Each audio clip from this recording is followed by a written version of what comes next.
నీ మీద నీకు నమ్మకం లేకపోతే నువ్వేమి చేయలేవు, సాధించలేవు. సొసైటీలో నీకు గౌరవం ఉండదు. చూడండి, ఇప్పుడు సక్సెస్ అయిన పీపుల్ ఎగ్జాంపుల్ నరేంద్ర మోడీ ఉన్నాడు. ఒక చిన్న టీ కొట్టు నడిపించుకున్నాడు నరేంద్ర మోడీ, థర్డ్ టైం ప్రధానమంత్రి.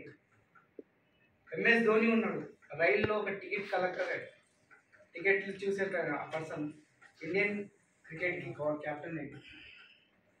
హిస్టరీ చూడండి ఒకసారి. యూట్యూబ్లో అనవసరంగా టైం వేస్ట్ చేసే వాళ్ళు మీరు ఎవరైనా సక్సెస్ అయ్యారు. చిరంజీవి తీసుకోండి, మామూలు కానిస్టేబుల్ కొడుకు, ఈరోజు ఇండియాలోనే సూపర్ ఎక్సలెంట్ మెగాస్టార్. రజనీకాంత్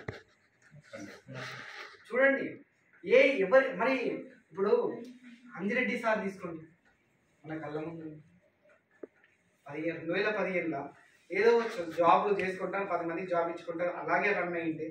ఇట్లా 100 మందికి ఫుడ్ పెట్టేవాడు.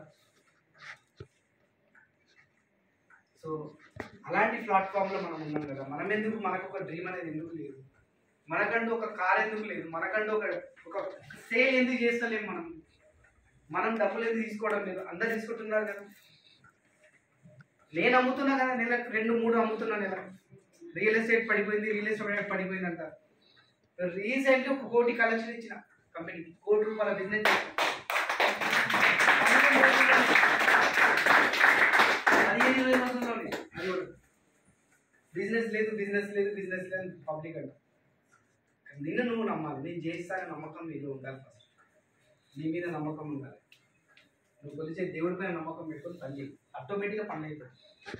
ఎవరు ఆపరు. ఓకేనా? సో పాజిటివ్ అనేది చాలా ఇంపార్టెంట్ అండి. ఇది మాత్రం మీకు లేదా అస్సలు సూటబుల్ కాదండి. పక్కోడి మాట విన్నారు అంటే అవుట్.